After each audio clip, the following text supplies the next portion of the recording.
to do some dream journaling and some dream magic. Just like magic, I'm attracted. I get everything I want 'cause I attract. Hey Divine Ones, Minister Ashley here, and happy new moon in the sign of Sagittarius. If you would like to learn more about this lunar activity on my primary channel, FD1111 Ministries, I have two different videos. I have the primary longer video that I go into great detail about this fiery energy that's a prelude to 2025. And then I also have the members, several additional messages there that you can find over there. So the link will be listed down in the description box so you can really understand, enter and overstand about this lunar activity. Okay, so with that being said, it does happen in the first decan of Sagittarius, and Sagittarius is the higher mind, like the wisdom, but however, it's different than Gemini, which I call the God mind, because for many different reasons symbolically. But anyways, so 2025 is the number of 9, and it's a divine feminine number, and it's a fiery energy. It's the holy fire, wholeness, and fruitfulness. This lunar activity is the number of 9. And so pretty much if you check out that reading, then you will know the reason why I'm about to say what the ritual is going to be and why this ritual is important. So being that we are dealing a lot with the mind, the God mind, like our higher self, and we're dealing with human wisdom and pairing the two together, philosophy, wisdom, knowledge base, magic, mastery, that this time, with all of this activity that is happening, that we have the opportunity to really download what is happening in the spiritual realms, specifically for us. So my suggestion for this lunar activity is to do some dream journaling and some dream magic. So yeah, you can take like a nice little bath, a hot shower, eucalyptus, pine smells, lavender is a good smell, citrus, a good smell. All of those, like any of those types of fragrances, will put you in this state to really relax and calm your mind and calm your body. But you don't want to be completely drained and tired when you do this, because you won't remember your dreams. One thing I really like to do when I was writing my latest book, The Bible's Hidden Divination and Magic, which you can get that book on Amazon, TikTok, Instagram, as well as on my Etsy shop, and those links will be listed down below. But what I would do is that I would ask myself a question. I would go outside under a tree, and I'll ask myself a question. I'll make sure I'm not too tired, so it will be like in the daytime when the sun is high, and I'm not going to really go deep into a deep sleep. I would lay on my yoga mat under the tree, ask a question, have my journal next to me, and I'll take a small nap, and I will wake up with the answer, and I will write it down. And as I write down what I dreamed about, I could go back and discern what was being said. Because a lot of times, God, our angels, our ancestors, will give us signs and symbols. Your conscious mind will be like, what in the world does this mean?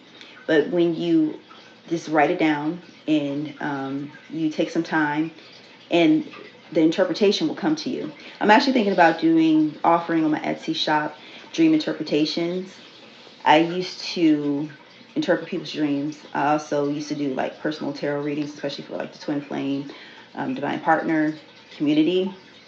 But I'm thinking about offering that service, dream interpretation, again. But it's not that difficult, really.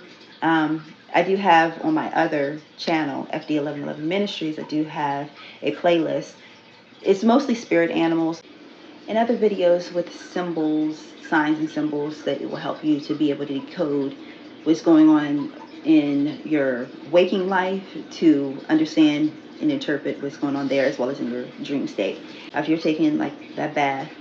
And so if you want to do it before you go to bed, or even you can do the method of the nap. I think the nap is more effective, because you do not run the risk of going to sleep, like going into the really deep sleep that will cause you to forget your dream.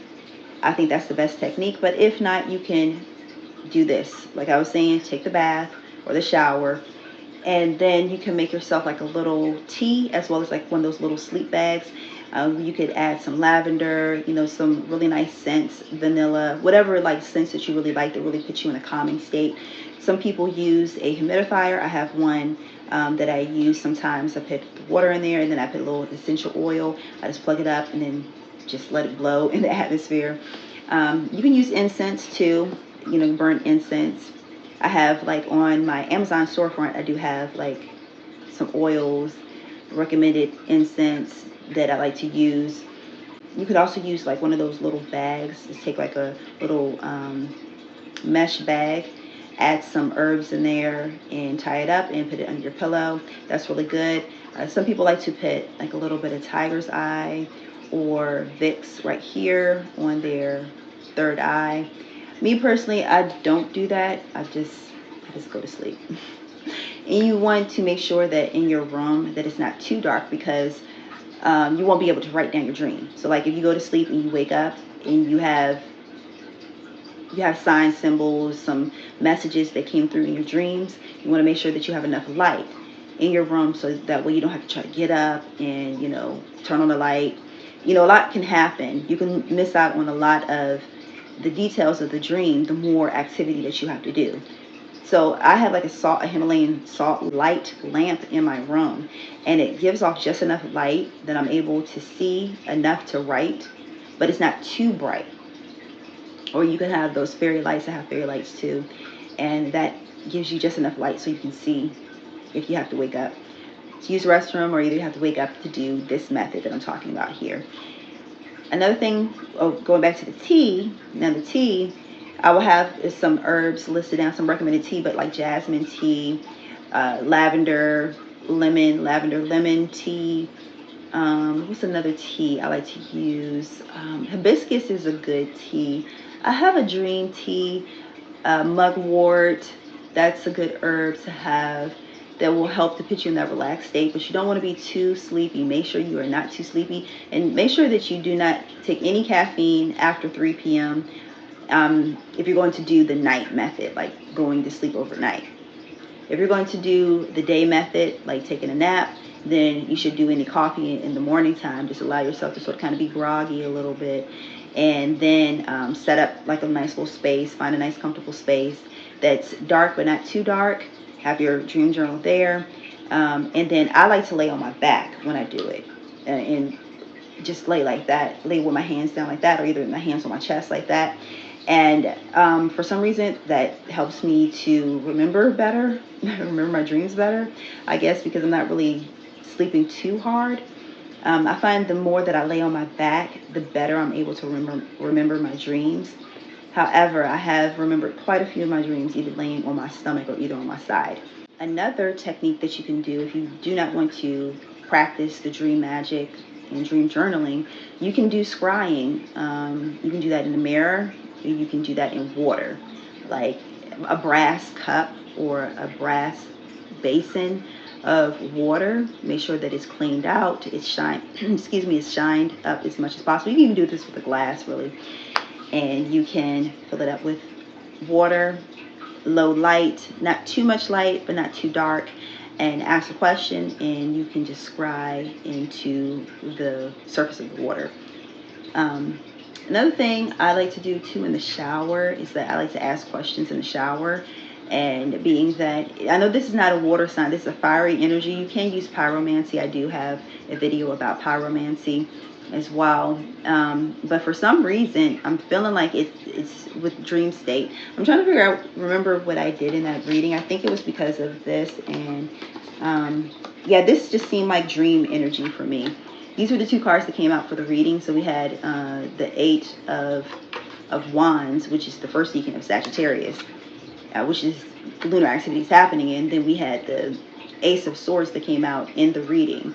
And this is all dream energy for me. This is like direct download. So you also could just go sun gaze or just lay out in the sun, and you can receive messages like that without even going to sleep.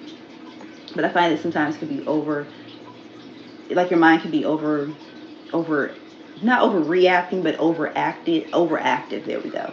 And it can just be too much. But if that works for you, you can do that. Pyromancy, like I said, being that it's fire. But I feel like some people could really gain clarity from using water or in dream state. Another thing that you can do is tea leaves, and you can drink your tea leaves after you drink it, and then read the tea leaves if that helps for you, because it combines. If you are, for me, it's almost like combining the water element and like the fire element for some reason, like the bark, or the earth element, I guess too. The bark and the heating up of the bark is almost like a fiery energy, but depending on what type of tea that you want to use with that. But yeah, so I believe that is it, but definitely make sure. Oh, the candle. Yeah, of course, reading the candle. You can read with the candle if you want to do that. While it's burning, of course, I think that it's better to do it in low light towards the nighttime. You can do this in the deacon of Sagittarius, or of Jupiter, because this deacon is ruled by both Mercury. So you do it in the planetary hour of Mercury or the planetary hour of Jupiter. And Jupiter, remember, rules Sagittarius. So you can do it in either one of those deacons. That would be, not deacons, planetary hours. That will also enhance it. If you're using a seal of Solomon, you would want to use the seal of Solomon. If you're doing dream magic, the seal of Solomon for the moons. If anything you're doing while you're awake, then you would want to do the seal of either like for Mercury or either for Jupiter, just depending on what you're seeking, what advice are you seeking, or what clarity are you seeking. You want to do your research about what seal to use for either one of those that I mentioned, the moon, Jupiter, or Mercury. Okay, and I think even if, depending on where you are, you could use possibly the seal of Saturn, because this lunar activity could, depending on where you are located, happen on Saturday, or either it can happen on Sunday, and you can use one of the seals for Sunday, for the sun. But once again, do your research so you would know which seal to use. You could also make a sigil, like you can ask a question and then from there do the process of elimination with the vowels, and then condense it and make it into a sigil, and then you could scribe and look into the sigil and maybe even gain some insight. Symbols are real important to me. I gained a lot of clarity with that, so that could be another technique. You could also do automatic drawing or writing and gain clarity like that.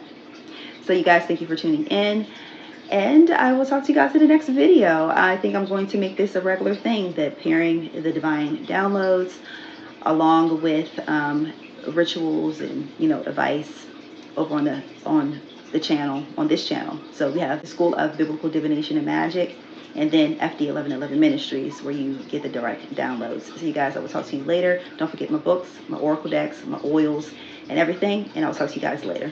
Many blessings, peace, and happy new moon.